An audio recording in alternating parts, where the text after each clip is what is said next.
임신한 며느리를 부려먹고 막말을 하는 시어머니. 심지어 사위는 장모를 고소하는데 이야기 시작 전 구독과 좋아요 부탁드립니다. 저는 대학교 4학년 때 인턴으로 들어갔을 때 남편을 처음 만났습니다. 제 남편은 회사에서 정직원으로 일하고 있던 사람이었습니다. 서로에게 호감을 느끼던 어느 날, 예상치 못한 임신 사실을 알게 되었고, 우린 급하게 결혼을 하게 되었습니다.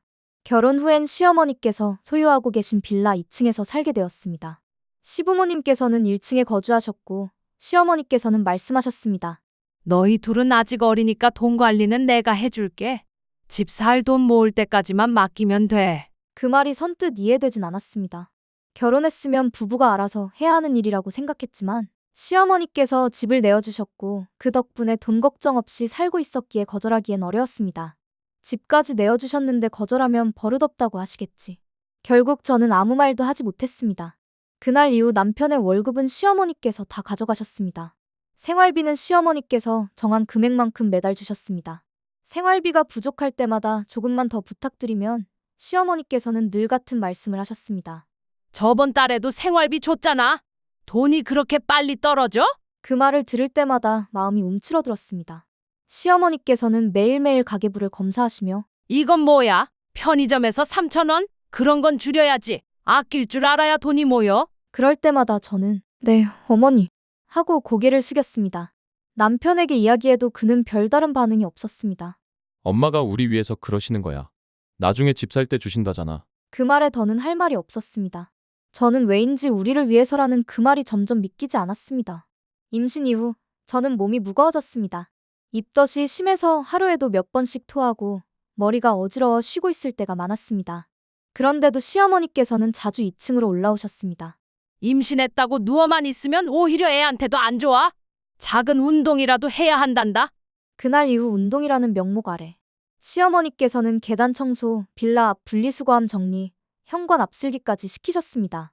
햇빛 아래에서 배를 부여잡고 쓸고 닦고 있으면 시어머니의 창문이 열려 있었습니다. 커튼 사이로 시선이 느껴졌습니다.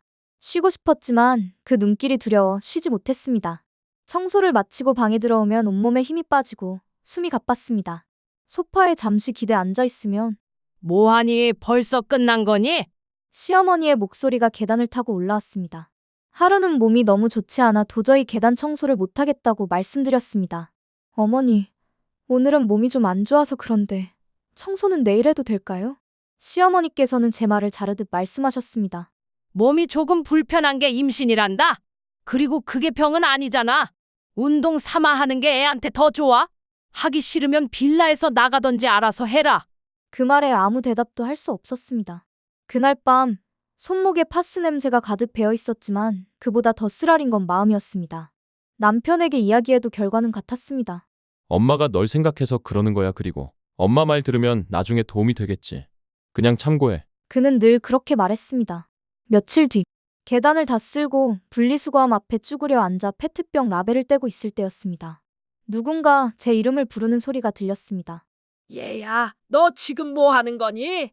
고개를 들자 친정어머니께서 서 계셨습니다. 손에는 과일이 든 봉투가 들려 있었고 표정은 놀라움과 걱정이 뒤섞여 있었습니다. 임신한 몸으로 뭐 하고 있는 거야?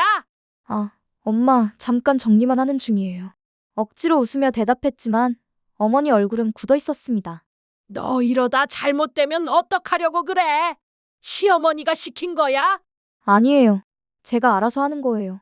말은 그렇게 했지만 목소리는 떨렸습니다. 그동안의 일들을 어떻게 설명해야 할지 막막했습니다. 집 안으로 들어가자 어머니께서는 주방과 거실을 한 바퀴 둘러보셨습니다. 집안에 놓여진 가계부를 보시더니 조용히 한숨을 내쉬셨습니다. 너희 생활비 이 정도로 살 수 있는 거야? 그냥 아껴 쓰면 돼요. 잠시 후 1층에서 시어머니 발소리가 들려왔습니다. 시어머니께서는 웃는 얼굴로 올라오셨습니다. 아이고, 사돈 오셨네. 멀리서 오시느라 힘드셨죠? 네, 그런데 임신한 애한테 건물 청소를 시키세요. 어머니의 말투는 조용했지만 단호했습니다. 시어머니께서 잠시 멈칫하시더니 웃으셨습니다. 시킨 게 아니라 운동 삼아 하는 거예요. 요즘 임산부들도 다 움직이잖아요. 운동이 아니라 노동이죠. 저기 청소도구 좀 보세요. 딸이 계단 청소에 분리수거까지 하고 있었어요. 짧은 침묵이 흘렀습니다. 시어머니의 얼굴에서 웃음이 사라졌고 어머니의 눈빛은 흔들리지 않았습니다. 애 몸이라도 상하면 책임지실 수 있나요? 사돈, 말씀을 너무 심하게 하시네. 심하게 들리면 그만큼 심한 일을 시키신 겁니다. 그날 대화는 거기서 끝이 났습니다. 저는 두 분 사이에 서서 아무 말도 하지 못했습니다. 누구의 말이 옳은지는 이미 알고 있었지만 그 자리에 있는 것만으로도 숨이 막혔습니다. 그날 밤 어머니께서 조용히 말씀하셨습니다. 이렇게는 안 되겠다. 집 구해줄 테니까 나와라. 엄마, 아직은 괜찮아요. 괜찮은 게 아니라 버티고 있는 거야. 그 한마디가 마음을 깊게 찔렀습니다.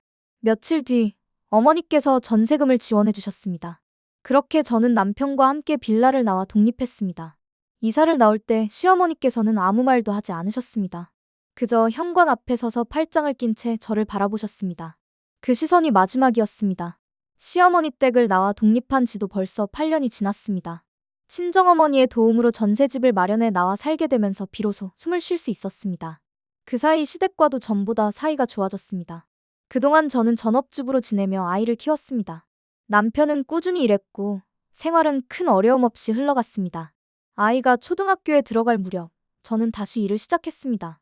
시간이 흐르자 그동안 남편이 혼자 관리하던 돈을 같이 관리하는 게 맞다고 생각이 들었습니다. 그래서 어느 저녁에 조심스레 말을 꺼냈습니다. 여보, 이제 나도 월급 받잖아. 우리 돈 관리 같이 하면 어때? 남편은 젓가락을 내려놓으며 말했습니다. 굳이 같이 해야 돼? 그냥 내가 계속하면 되잖아. 이제 우리도 둘이 벌잖아. 같이 해야 계획도 세울 수 있지. 남편은 잠시 말을 아끼더니 아니야, 내가 계속할게. 라고 했습니다. 남편은 제게 통장 내역 등 아무것도 보여주지 않았습니다. 제가 계속 부탁을 하자 남편은 결국 못 이기는 척 통장 내역을 보여줬습니다. 눈을 내리다 보니 낯익은 이름이 눈에 들어왔습니다. 수신인 어머니 100만 원. 매달 같은 날짜, 같은 금액이었습니다.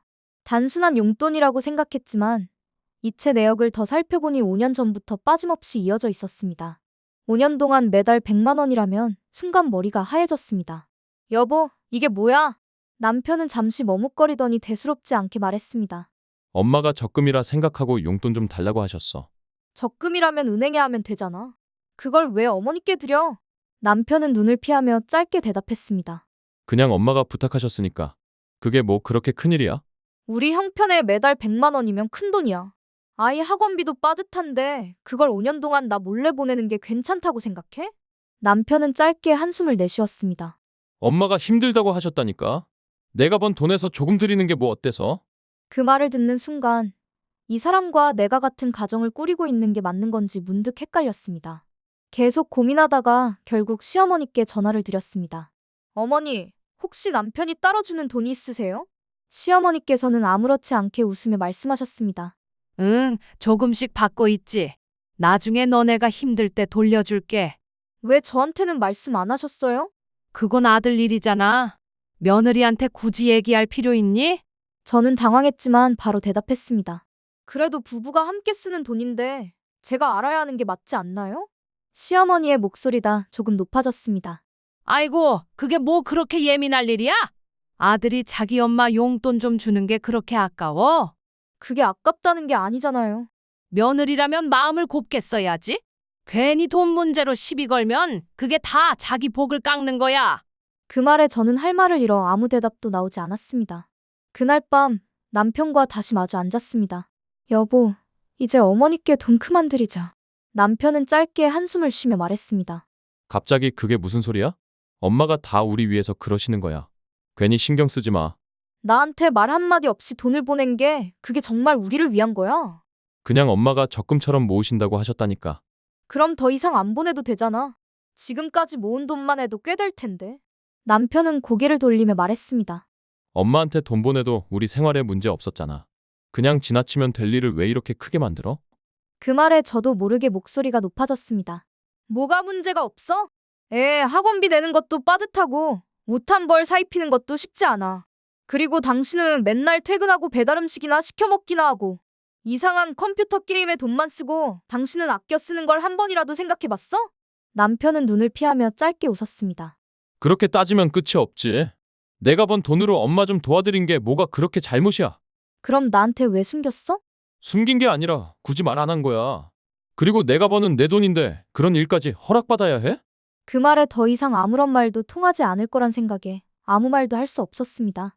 남편의 표정은 담담했고 그 담담함이 오히려 더 냉정하게 느껴졌습니다. 며칠 뒤 아이가 갑자기 열이 오르기 시작했습니다. 밤새 약을 먹여도 떨어지지 않아 아침 일찍 병원으로 향했습니다. 진료를 마치고 수납을 기다리고 있는데 고개를 들어보니 시어머니와 남편이 함께 들어오고 있었습니다. 애가 많이 아프대? 시어머니께서 묻는 말씀에는 걱정보단 따진다는 기분이 들었습니다. 감기라고는 하시는데 열이 계속 올라서요. 제가 조심스럽게 대답했습니다. 시어머니께서는 제 말을 자르듯 말하셨습니다. 그러니까 항상 마음을 곱게 써야 돼. 부모가 마음이 곱지 않으니까 그게 다 아이한테 가잖아. 그 말이 끝나는 순간 병원 복도에 울려 퍼지는 소음이 한순간에 다 사라진 것 같았습니다. 지금 그게 무슨 말씀이세요? 제 목소리는 떨렸지만 시어머니는 태연했습니다. 세상 일은 다 마음 먹기 나름이야. 사람이 마음을 곱게 써야 복이 오는 거지. 늘 남 탓하고 불평불만만 하면 그게 결국 자식한테 다 가는 거야. 남편은 옆에서 아무 말도 하지 않았습니다. 대신 고개를 숙인 채 그 말이 틀리지 않다는 듯 조용히 서 있었습니다. 그 순간 그동안 쌓였던 말들이 한꺼번에 올라왔습니다. 하지만 아이가 제 옆에 있었기에 끝까지 참았습니다. 시어머니께서는 그 말만 남기고 자리에서 일어났습니다. 집으로 돌아오는 차 안에서도 남편은 아무 말이 없었습니다. 차창 밖으로 스치는 풍경이 그 어느 때보다 멀게 느껴졌습니다. 결국 입을 열었습니다. 나 이제 모르겠다. 뭘? 우리가 왜 이 결혼을 계속해야 하는지. 남편은 짧게 한숨을 쉬었습니다. 왜 또 그래? 엄마 때문이야? 엄마도 그럴 의도는 아니었을 거야. 그럴 의도가 아니면 그런 말이 어떻게 나와? 대답 대신 차 안에 정적만 흘렀습니다. 그날 밤 아이를 재우고 나서 조용히 짐을 쌌습니다. 그리고 다음 날 아침 아이를 데리고 친정으로 향했습니다. 그날 병원에서 들었던 시어머니의 그 한마디는 오랫동안 제 마음에 남았습니다. 그 말이 제게 남긴 건 상처였지만 동시에 결심이기도 했습니다. 이제 절대 다시 돌아갈 일은 없을 거라는 확신이었습니다. 다음 날 남편이 바로 친정에 찾아왔습니다. 당신 지금 뭐 하는 거야? 엄마가 그 말 한마디 한 게 뭐 그렇게 상처였다고 애 데리고 친정으로 와? 그 목소리에 친정어머니께서 방에서 나오셨습니다. 김서방, 지금 너 입에서 그런 말이 나오니? 장모님은 아무것도 모르시잖아요. 친정어머니께선 그 말을 끊으셨습니다. 아니, 내가 왜 아무것도 몰라? 내 사돈이 애 임신했을 때 계단 청소시키고 야외 분리수거까지 시킨 것도 내가 다 들었어. 남편의 얼굴이 붉게 달아올랐습니다. 그건 엄마가 그런 뜻으로 한 게 아니에요. 괜히 오해하지 마세요. 친정어머니께서 단호하게 말을 이으셨습니다. 오해야? 매달 가계부 검사하면서 100원 단위까지 따지고 임신한 며느리 붙잡아 계단 닦으라던 사람인데 그걸 지금까지 오해라고 하겠다는 거야? 남편은 말없이 고개를 숙였지만 금세 다시 고개를 들었습니다. 엄마는 다 저희를 위해서 그렇게 하신 거예요. 뭐라고? 친정어머니의 목소리가 떨렸습니다. 며느리한테 모욕 주고 돈까지 빼앗는 게 너희를 위한 거니? 그게 어른으로서 부모로서 할 짓이니? 남편은 얼굴을 돌리며 말했습니다. 장모님, 말씀이 너무 심하시네요. 심해? 그동안 내가 얼마나 참았는지 알아? 내가 친정엄마라서 끝까지 참고 있었던 거야. 하지만 이제는 못 참아. 친정어머니와 남편의 말싸움은 끝이 보이지 않았습니다. 남편은 얼굴이 붉게 달아오른 채 소리쳤습니다. 됐어요? 장모님까지 이럴 줄은 몰랐네요. 그때 남편이 제 쪽으로 다가왔습니다. 당장 집으로 가자. 저는 손을 뿌리치며 거절하였지만 남편은 들은 척도 하지 않았습니다. 당신이 나가서 우리 집을 이 꼴로 만들어놨어. 엄마는 아픈 손자 걱정하다가 마음 상했는데 장모님까지 나한테 이래? 남편이 제 손목을 더 세게 잡아 끌자 친정어머니께서 급히 다가오셨습니다. 지금 뭐 하는 거야? 애한테 당장 손 놔! 친정어머니께서 말리던 과정에서 남편이 발을 헛디뎌 그대로 넘어졌습니다. 바로 남편은 자리에서 벌떡 일어나며 소리쳤습니다. 봤죠? 지금 장모님이 나 밀었어요. 무슨 소리야? 내가 스스로 넘어졌잖아. 아니에요. 일부러 밀었어요. 나 분명히 기억해요. 남편의 눈빛엔 분노와 억울함이 뒤섞여 있었습니다. 그래, 네가 그렇게 믿고 싶으면 그렇게 해라. 남편은 이를 악물며 말했습니다. 좋아요. 그럼 경찰서 가죠. 오늘은 그냥 안 넘어갑니다. 문이 세게 닫히는 소리가 울렸습니다. 남편이 떠난 다음 날 정말로 경찰서에서 전화가 왔습니다.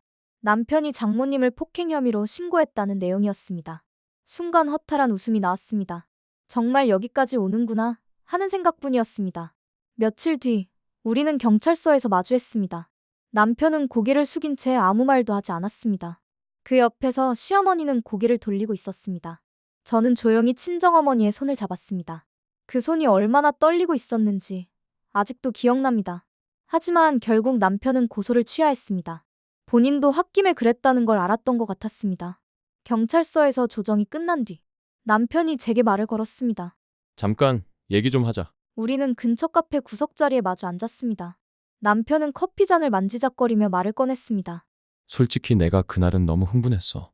근데 이렇게까지 될 줄은 몰랐어. 저는 조용히 고개를 숙였습니다. 그날만의 문제가 아니야. 이미 너무 많은 일들이 쌓였잖아. 남편이 잠시 제 얼굴을 바라보더니 말을 꺼냈습니다. 그래도 우리 다시 한번 생각해 볼 순 없을까? 서로 조금만 양보하면 다시 예전처럼 살 수 있을 거야. 저는 조용히 고개를 저었습니다. 예전처럼? 그 예전이 나한테는 지옥 같은 시절이었어.